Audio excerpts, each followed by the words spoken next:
Se supone que esta semana ya ingresa el otro profesor a trabajar y ya van a tener en sus horarios. Los del día viernes en la mañana no ha habido profesor, entonces ellos se van a repartir uno a uno, ustedes escogen, si no los escojo yo, uno a uno en cada grupo de los que sí van a funcionar. Son 8 grupos los que van a funcionar y solo el del día viernes en la mañana no va a funcionar. ¿Okay?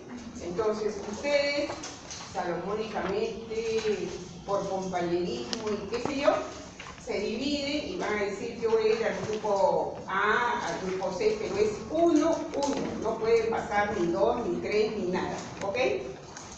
Bien, entonces vamos a hacer enzimas, que es lo que van a hacer esta y la próxima semana, y prácticas, y luego retomamos en las otras semanas que nos quedan, que son 2 más, retomamos la parte de polímeros. Nos habíamos quedado en la mitad de polímeros y carbohidratos, ¿cierto? Y la clase de líquidos, que es una sola clase. Muy bien. Las enzimas sabemos nosotros que son proteínas y ya habíamos mencionado de que estas, la función que tienen es de ser catalizadores. Quiere decir que van a acelerar la velocidad de una reacción. Eso hacen los catalizadores. En el caso de las enzimas orgánicas o estos catalizadores orgánicos, que son las proteínas, no intervienen siendo parte de la reacción, salvo en algunos casos en los cuales ustedes van a ver que no es la enzima, sino su cofactor el que puede estar interviniendo como segundo sustrato en el proceso de catálisis. Las enzimas están compuestas solamente por proteínas en algunos casos, y en otros casos también habíamos mencionado que pueden estar compuestos de otras moléculas, como pueden ser minerales o vitaminas, ¿okay? Y en ese caso, a ese tipo de enzimas se le conoce como oloenzima. A la proteína que forma la oloenzima es la apoenzima. Y al otro elemento que es parte de la enzima, sin el cual no podría hacer la catálisis, se le llama un cofactor. ¿Okay? Entonces vamos a tratar de mirar y avanzar lo posible, a ver si llegamos hasta la parte de velocidad inicial, que es lo que deben ustedes hacer en la práctica de esta semana. Las enzimas entonces tienen el papel de catálisis y lo que van a hacer es fijar. ¿Cómo hacen la catálisis? Porque fijan estereogenéticamente al complemento del sustrato, o porque transforman la catálisis de cualquiera de las, o fijan o hacen la transformación. En ambas funciones van a participar las cadenas laterales. Acuérdense que los grupos funcionales de los aminoácidos ya están comprometidos en los enlaces peptídicos. Por lo tanto, quienes pueden hacer esa fijación o esa transformación son las cadenas laterales, los grupos o las moléculas no proteicas, es decir, las coenzimas o los cofactores, que pueden ser iones metálicos o simplemente denominados grupos prostéticos, porque, por ejemplo, un grupo prostético es el grupo M, parecido a lo que tenía la hemoglobina. Pues hay enzimas que tienen el grupo M, y no podemos decir son iones, porque no solamente es el ion fierro el que está ahí, sino toda la estructura que es la porfirina. Entonces es un grupo prostético. Y pueden estar también las vitaminas. Vamos a ver ahí el rol importante de las vitaminas, porque siempre nos preguntan, o siempre se nos dicen, tienen que consumir vitaminas. Pero la pregunta es, ¿para qué las consumimos? Las vitaminas lo que hacen es ayudar a la catálisis de las enzimas dentro de todos los procesos biológicos. La catálisis puede ser de 2 tipos, puede ser homogénea, puede ser heterogénea. ¿Okay? Una catálisis homogénea es cuando tanto el solvente como los solutos que van a reaccionar, ¿sí? ¿Cierto? Los sustratos que van a reaccionar tienen la misma naturaleza química. ¿Okay? Entonces, en el caso de la heterogénea es lo contrario, donde vamos a ver que algunos de ellos tienen una naturaleza química diferente. Eso quiere decir que en la primera pueden ser los dos sólidos, los dos líquidos, en cambio en la segunda puede ser uno sólido, el otro líquido. A eso le llaman catálisis heterogénea y a la primera catálisis homogénea.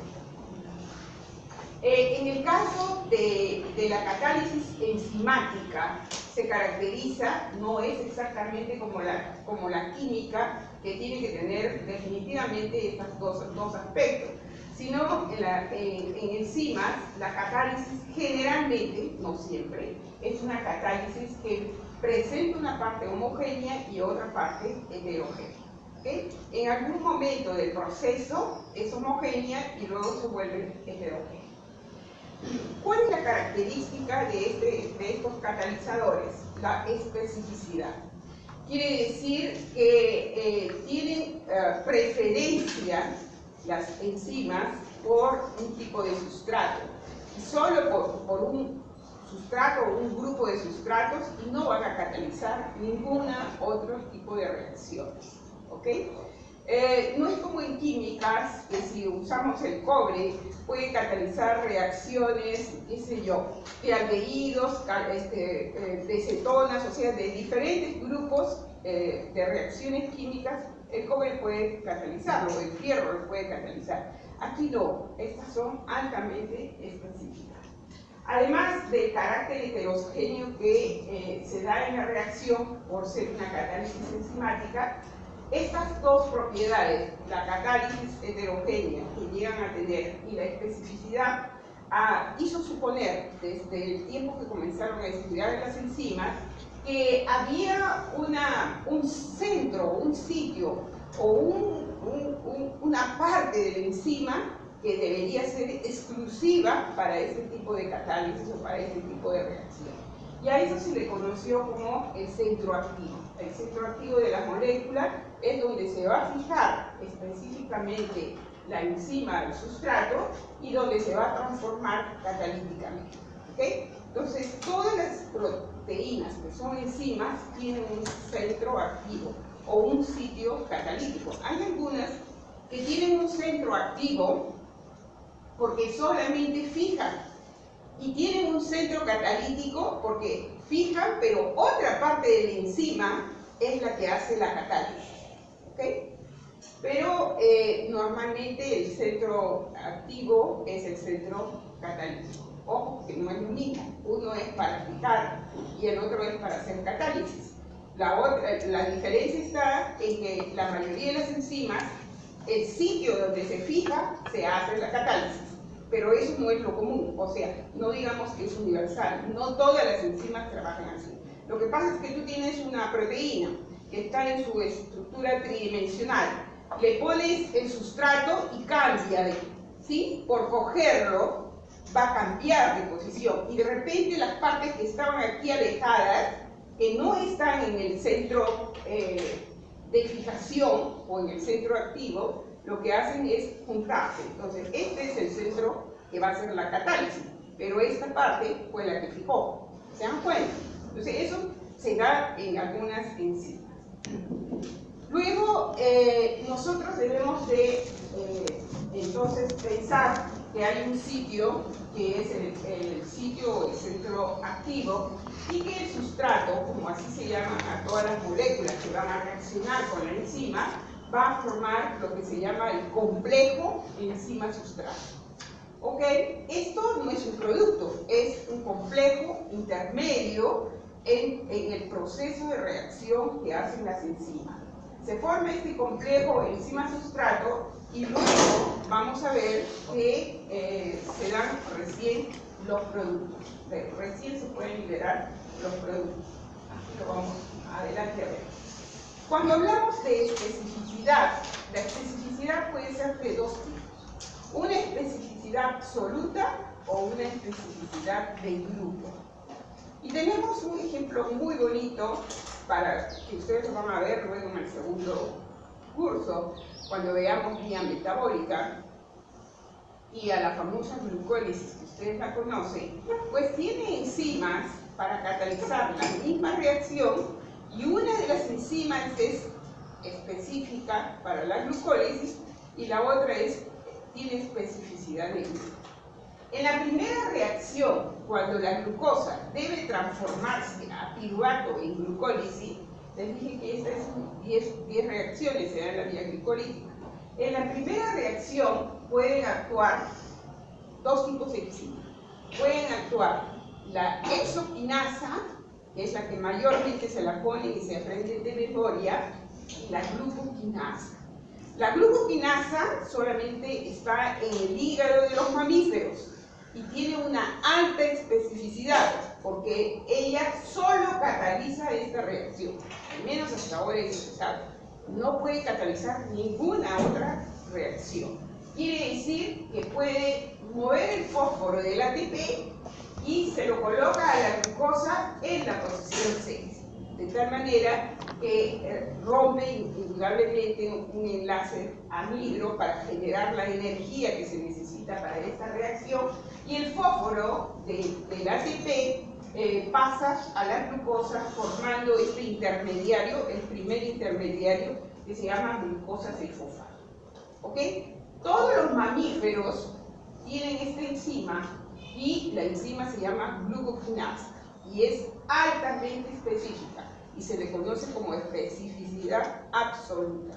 No va a catalizar ninguna otra reacción. ¿Ok? Bien, hay otra dentro de la vía cíclica, que es la vía de los ácidos tricarboxílicos, o lo que ustedes conocen como el ciclo de Krebs. Allí hay un paso, esa vía cíclica tiene 8 reacciones. Bueno, la reacción número 6 tiene una enzima que es la fumarato hidratasa, y lo que hace es transformar al transfumarato en L-malato, y el L-malato luego se va a convertir en oxalacetato, ¿okay? en una próxima reacción. Bien, esto solamente lo puede catalizar esta enzima, y la enzima es absolutamente específica para este tipo de reacción. Entonces a eso se llama especificidad absoluta. Si nosotros vemos el otro grupo que es especificidad del grupo, como ejemplos tenemos las esterasas. Las esterasas van a catalizar todos los enlaces de tipo éster. O sea, donde encuentren un enlace de tipo éster, si hay una esterasa, como por ejemplo la carboxilesterasa, va a actuar sobre ella y va a catalizar. Acá tenemos al éster, el agua, y luego tenemos un grupo ácido y un alcohol. Ok, cataliza esa reacción formando esto. Pero este R' que tienes ahí puede cambiar, puede ser diferente en producto. Entonces, no tiene una especificidad absoluta. Sí tiene una especificidad de grupo porque solo a estos compuestos ésteres que cambien este radical de aquí pueden catalizar. ¿Ok? No pueden catalizar otro tipo de ésteres, solamente los que tienen esta relación. Y mejor lo podemos mirar justamente en lo que ustedes aprendieron con la vía glicolítica. La primera reacción generalmente le ponen que de glucosa pasa a glucosa 6-fosfato y la enzima que está ahí es la hexoquinasa. Además de la enzima se requiere magnesio para poder hacer la catálisis. El magnesio tiene la propiedad de ligar los grupos fosfatos del ATP y de esa manera lo estabiliza y se puede romper el grupo fosfato y añadirse luego a la glucosa en la posición 6. Pero esta tiene una especificidad de grupo, es una hexosa. La glucosa es una hexosa, pero la enzima o la familia de estas enzimas pueden catalizar a todas las hexosas. Por ejemplo, la fructosa, que es este es un aldehído, pero este es un compuesto ceto, pero es una hexosa. La hexoquinasa igual la puede catalizar y colocarle el fósforo del ATP en la posición 6 y formar la fructosa 6-fosfato. No solamente eso, tenemos a la manosa. La manosa también por la hexoquinasa puede fosforilar en la posición 6 a la manosa y convertirla en manosa 6-fosfato. A esto se llama especificidad del grupo. ¿Ok? Es una familia de enzimas, decimos que son isoenzimas, porque siempre hay una pequeña variedad, pero la catálisis es entre exosas para fosforilar al compuesto en la misma posición. ¿Ok? No puede fosforilarla a una exoquinosa y ponerla en la posición 4, no. El requisito es que todas ellas van a fosforilar en la posición 1, en la posición 6. Entonces, si revisamos las enzimas, debemos decir que la principal función de estas es su eficiencia catalítica. ¿Por qué? Se supone que a inicios de la creación de la Tierra se comenzaron a hacer reacciones y donde no estaban presentes las moléculas orgánicas, sino las moléculas inorgánicas. Y esas reacciones demoraron miles, millones de años, ¿cierto? Entonces, cuando aparecen las enzimas, se pone en la segunda explosión, cuando aparecen las enzimas, quiere decir los compuestos orgánicos, estos tienen la capacidad de ya no hacer que una reacción se demore miles, millones de años, sino que se hagan en un segundo, en un picosegundo, en un nanosegundo. O sea, tiempos que realmente no lo podemos imaginar. Si no se imaginan ustedes, en ese momento todas sus células están trabajando. Todas sus células están haciendo transformaciones, combinando, pasando una molécula hacia otra molécula, y todas son a través de reacciones enzimáticas. ¿Cómo es que lo pueden hacer? No nos damos cuenta, no estamos enfermos, y están trabajando y están pudiendo formar los productos que ellos deben hacer. Pues eso, o sea, el tiempo es inimaginable. Cuando tú comienzas a mirar esas diferencias de tiempo, lo lógico es que un alumno de biología comience a amar el tiempo. Porque si no, nosotros tendríamos que vivir miles o millones de años. Las enzimas han hecho que a la justa podamos alcanzar 90 años de existencia, donde se han podido o donde se pueden hacer todos los tipos de reacciones que antes, cuando ellas no existían, tuvieron que pasar millones de años. ¿Okay? Entonces, en realidad, si lo vemos en esa perspectiva, la vida es muy corta. Y por eso uno tiene que amar el tiempo. Y no hay fortuna en el mundo. El hombre más rico de la Tierra no puede comprar ni siquiera un nanosegundo de tiempo. Entonces sí somos millonarios, todos somos millonarios, porque nosotros, mientras que podemos aprovechar bien el tiempo en esa vida, podríamos estar realmente haciendo una evolución biológica tremenda. Sin embargo, no lo vemos así, ¿cierto? No, nos parece que el tiempo, y más cuando estás joven, cuando estás chico, dices, ¡ay! ¿Cuándo seré así como mi primo, mi hermana, que está grande, que se puede...? Vemos otras cosas, ¿no? Y cuando estás joven, así como ustedes, ¡ay! ¿Cuándo podré estar libre, tener un trabajo, poder estar completamente independiente, que no se pique por acá? Sí, soñamos en otras cosas y no pensamos que cuando llegues a eso vas a haber tenido la mitad del tiempo que te queda de vida. Porque desde que naces comienzas a morir. ¿Okay? Entonces se ha calculado que estas enzimas tienen un enorme potencial y que dice que 10 a las 8 segundos a la menos 1, cada 10 a las 8 segundos a la menos 1 forman un producto. 10 a las 8, ¿cuánto es?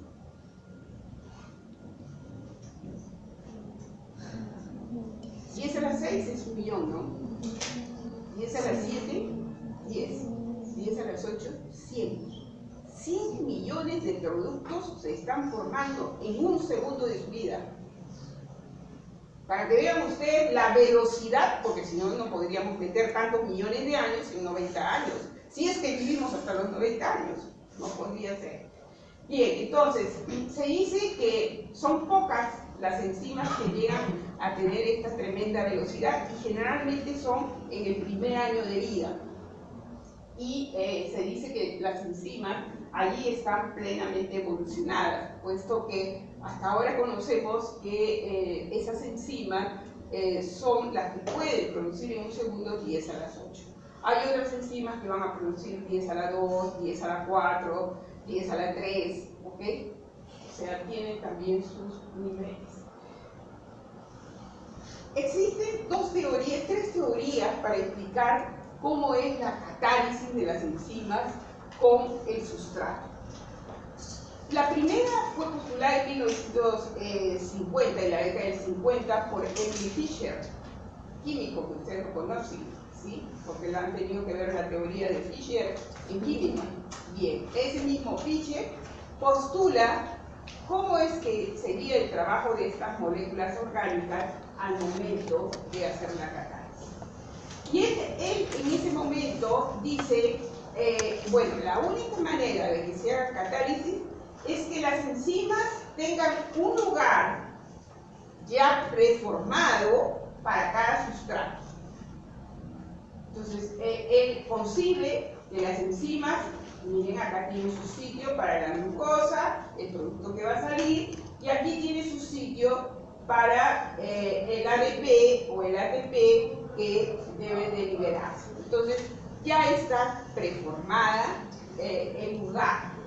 Entonces, sustrato y enzima se van a acoplar por especificidad, de tal manera que él es el que pone que las enzimas, para unirse con su sustrato, deben tener un modelo como de la llave a la cerradura. Tú tienes una llave para una cerradura. Esa misma llave que abre esta puerta de acá no puede abrir la puerta de allá. ¿Ok? A eso se refiere. Entonces, el molde ya está reformado. Esto se aceptó por lo menos unos 15 años. Siempre hay gente que sigue estudiando. Y conforme se fueron conociendo las proteínas y las enzimas, cómo trabajaban, se dieron cuenta que no todas se ajustaban a este modelo de Fisher. O sea, no cuadraba su teoría. Para algunas sí, para otras no. Y entonces, ahí hay, este es americano, por ahí hay otro que es un ruso, Kozlan. En 1900, en la década de 60, no sé si 63 o 65, postula que no todas las enzimas tienen un molde perfecto para su sustrato, sino que la presencia del sustrato induce al cambio de la enzima. Esto es un modelo que se ajusta perfectamente a la lactosa con la lactasa. Usted puede tener lactasa, pero tiene que ajustarse a la lactosa. Cuando usted deja de consumir leche, ese sustrato no está dentro de su alimentación, no es parte de nuestro organismo, por lo tanto, la enzima está o puede sintetizarse como una proteína, pero no tiene el sitio catalítico. Entonces, cuando recién comienzan nuevamente a tomar leche, bueno, ahí hay otros factores que hacen que se demore a que pueda recobrar la memoria de cómo es el sitio catalítico. Entonces, el primer día usted se toma la leche y se va en diarrea. ¿Sí? El segundo día le crea flatulencia. El tercer, pasa una semana, si usted ha sido periódica en ir tomando la leche, y su organismo va a aceptar perfectamente la leche. Pero ¿qué pasa? Desde el primer día te vas en diarrea, ¡ay no! Soy intolerante a la lactosa.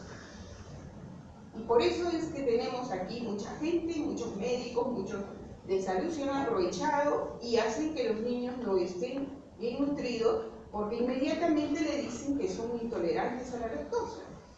Y no es así, es una enzima que tiene que tomar su tiempo para poder inducirse el sitio catalítico. Y a algunos se hará más rápido y a otros más largo. ¿Cuál es la receta mágica que hacían las tatarabuelas? Jamás le daban leche a un recién nacido, un biberón pues. Le daban media onza o una cucharadita. Al siguiente día le daban otra vez la cucharadita. Al otro día, otra vez la cucharadita. Al tercer día que veían, aquí no pasó nada, vamos a aumentarle 2 cucharaditas. Y se demoraban 2 o 3 semanas para que el niño tomara una onza de leche. Y en ese tiempo no había intolerancia a la lactosa. Porque ellos, sin saber leer ni escribir, nuestras tatarabuelas, ¿no? La mayoría eran analfabetas, se habían dado cuenta que no podían dar la leche de porrazo, que lo tenían que hacer paulatinamente. Y la razón científica es porque es una enzima que se induce frente a su sustrato. Actualmente ya sabemos eso. Entonces, cuando a mí algún peruano me viene y me dice, no soy intolerante a la lactosa, le pregunto, ¿por qué es intolerante a la lactosa? Y simplemente me cuenta los hallazgos que le he contado, porque se da en diarrea, porque tiene flatulencia, porque le duele la cabeza, porque le da vómitos, en fin, todos los procesos de una intoxicación. Y eso es cierto, le va a dar, pero si eso te da después que has hecho esa prueba, entonces sí estás segura de que eres intolerante a la lactosa. ¿Por qué motivo? Vaya usted a saber. ¿Por qué motivo esta no induce su sitio activo? No lo sabemos. Entonces ahí sí tendrías que hacer que te estudie. Pero si no has hecho esa prueba tan sencilla como es el de probar paulatinamente o consumir paulatinamente la leche, entonces no eres intolerante a la lactosa. ¿Okay? Muy bien, entonces un ejemplo que se les va a quedar. El modelo de ajuste inducido lo promueve Kochler. Y dice, hay algunas enzimas que para la catálisis no tienen el sitio predeterminado, sino que tienen ellas que acondicionarlo cuando solo esté presente el sustrato.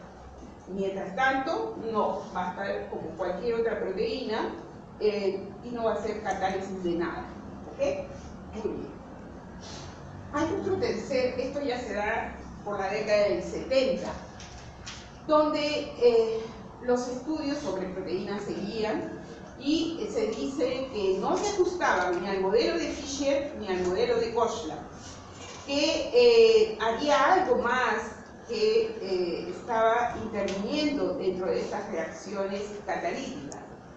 Y lo que encuentran, acá es todo equipos de investigadores de diferentes partes del mundo que estaban estudiando, los de Inglaterra, los americanos, los alemanes, los franceses, todos estaban estudiando qué era lo que pasaba con estas enzimas que no se ajustaban a estos modelos.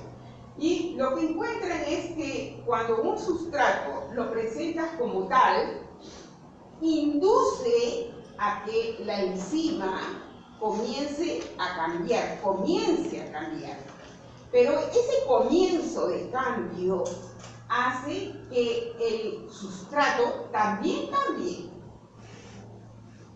Hay una reacción química y pasa este sustrato, que es un éster, pasa a un estado de transición, por ejemplo, que es muy inestable, está por muy poco tiempo, y es quien ocupa el sitio catalítico. Quiere decir que es o ya que la enzima tiene el molde para o ya que la enzima es inducida por este estado de transición. Y solo así se pueden formar los productos.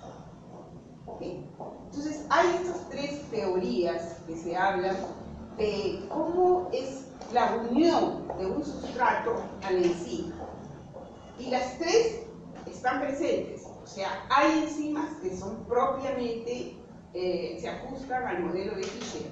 Hay otras a las de Kochler y hay otras a la del estado de transición. Y de repente habrá más. Lo que pasa es que en el 70, el 80 comienza a dejarse de estudiar bioquímica como tal y comienza a florecer lo que es la biología molecular. Entonces nadie sabe si hay otros modelos, porque ya nadie más se preocupó de seguir estudiando bioquímica y menos esta parte de enzimas. En base a este conocimiento de este estado de transición, lo cual es verídico, las grandes empresas farmacéuticas que habían estado perdiendo porque ellos solamente ajustándose al modelo de Fischer y al modelo de Kochler habían diseñado análogos al sustrato. Entonces, si yo por algún motivo no quiero que una enzima como cuál, por ejemplo, la angiotensina, funcione, la angiotensina tiene que ver con la presión arterial. Pues una persona tiene la presión arterial alta, entonces yo le diseño, ¿sí?, un sustrato que le gane al sitio catalítico de la angiotensina, se pegue ahí y de esa manera no la va a hacer convertir de angiotensina 1 a angiotensina 2 y ese paciente no va a elevar su presión, ¿cierto? Entonces trabajan a través de las enzimas. Todavía estábamos pues con la parte de proteínas, nada a ver con la terapia química, esta era una terapia proteica. Entonces, muchos análogos se construyeron de los sustratos para engañar a las enzimas y ahí se dieron cuenta que no funcionaba. Por eso es que la década del 70, ¿por qué no funciona? Y ahí encuentran que había un estado de transición que sí era compatible con la enzima. Y ahí es que se hacen los análogos del estado de transición. Estos análogos que se sintetizan son los que se pegaban ya a estas enzimas y de esa manera podían bloquear. Tal es el caso del captopril. Creo que todos han escuchado hablar del captopril. Las abuelitas y todas las personas que sufren de presión alta toman captopril, ¿no? Es un análogo inespecífico, pero que se pega a la angiotensina. A algunos les va muy bien, a otros no, porque resulta que debe tener otro tipo de análogo, o debe haber cambiado su enzima en cuanto a la secuencia de sus aminoácidos, que a veces no responde, ¿no? Entonces, la medicina juega con eso. No sabe, o sea, no busca el conocimiento para que tú no te enfermes. La medicina juega a buscar el conocimiento o a usar el conocimiento para que tú te estés enferma y ellos curarte. Todo lo contrario que en mi concepción hice con mi vida.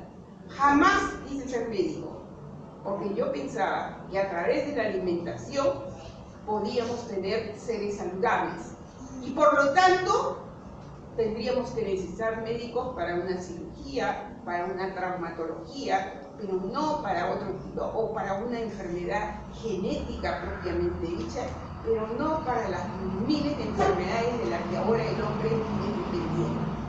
Siempre he luchado contra eso. Aliméntense bien y van a ver que van a ser saludables.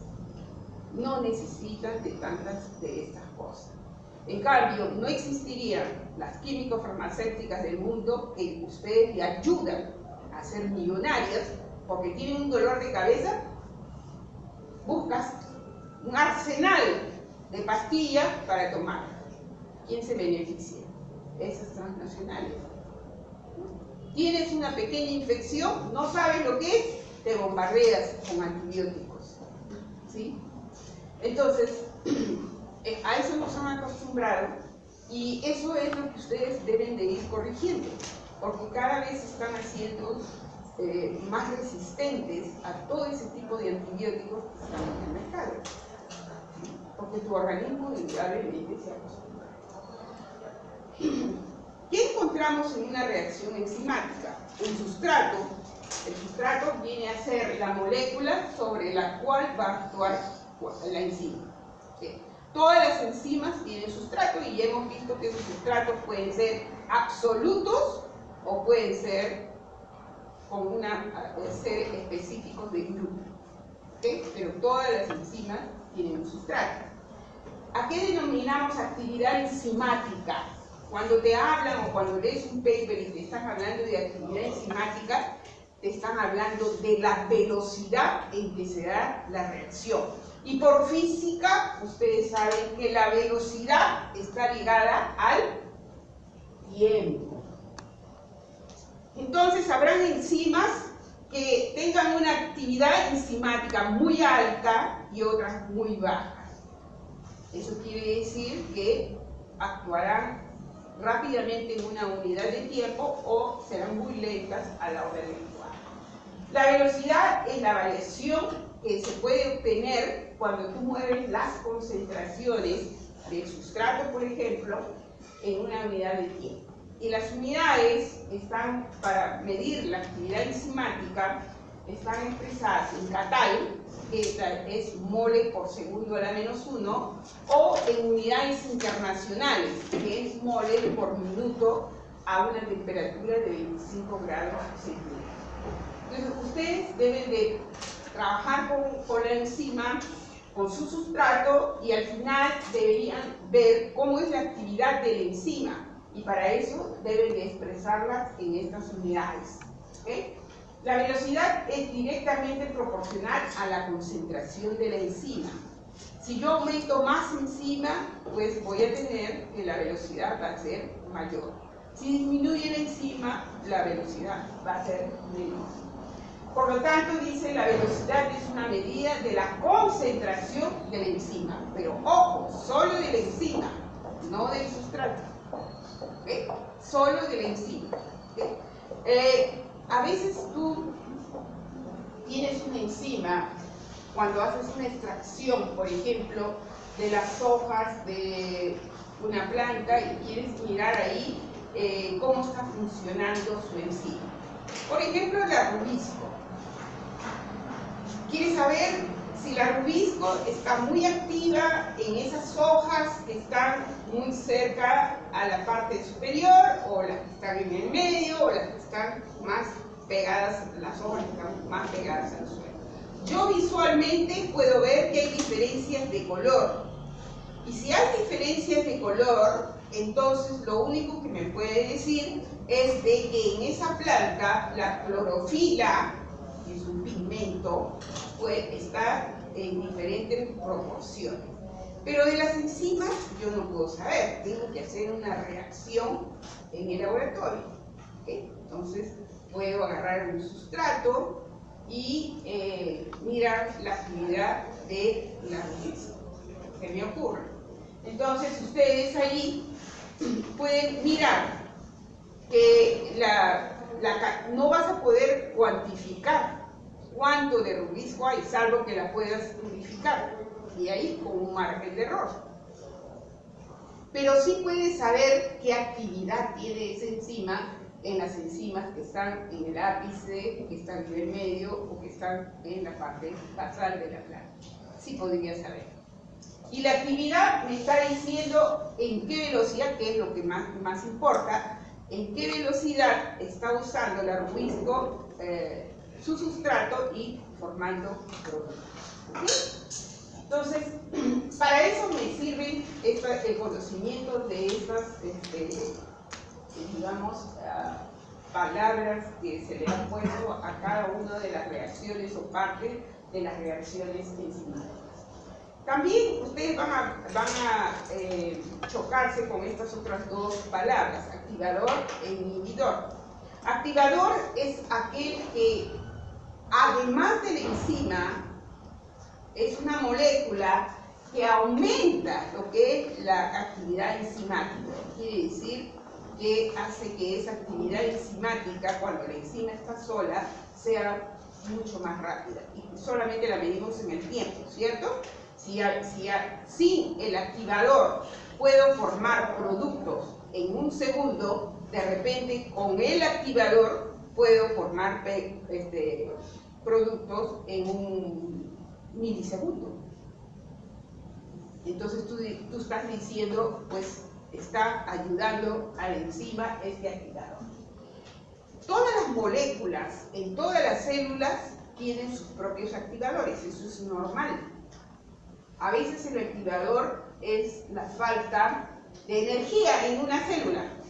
Si se aumenta la concentración de ADP y de AMP, adenosina monofosfato y adenosina difosfato, que son moléculas no energéticas, pues las moléculas del metabolismo que tienen que ver con la energía van a activarse, ¿se dan cuenta?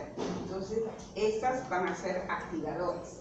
Pero ¿qué pasa cuando yo tengo la suficiente cantidad de energía en la célula?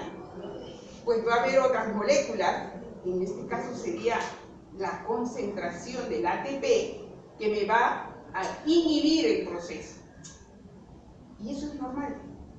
Activadores e inhibidores son normales. Es la manera como se van a regir todos los procesos enzimáticos dentro de las células vivas, sea esta cual sea la célula. Cambian de nombre cuando son ajenos a las moléculas normales. Y entonces hablamos de tóxicos. Cuando ya es un inhibidor que es ajeno al proceso normal y que sin embargo puede detener la reacción sin haberse formado, por ejemplo, la cantidad suficiente de energía. Yo estoy tratando de generar energía y eso, mi activador ha sido ADP, AMP. Cuando yo cumpla el nivel de energía, la cantidad de ATP que consigo es mi propio inhibidor. Pero si hay otra molécula que no es el ATP y detiene el proceso, eso es un tóxico. Entonces, si han visto que hay inhibidores que son reversibles y hay inhibidores irreversibles. Los inhibidores reversibles generalmente son los normales, los que por naturaleza controlan las reacciones enzimáticas dentro de las células. Y los inhibidores irreversibles son aquellos que modifican a la enzima totalmente y hacen que desaparezca la enzima y no se haga la catálisis.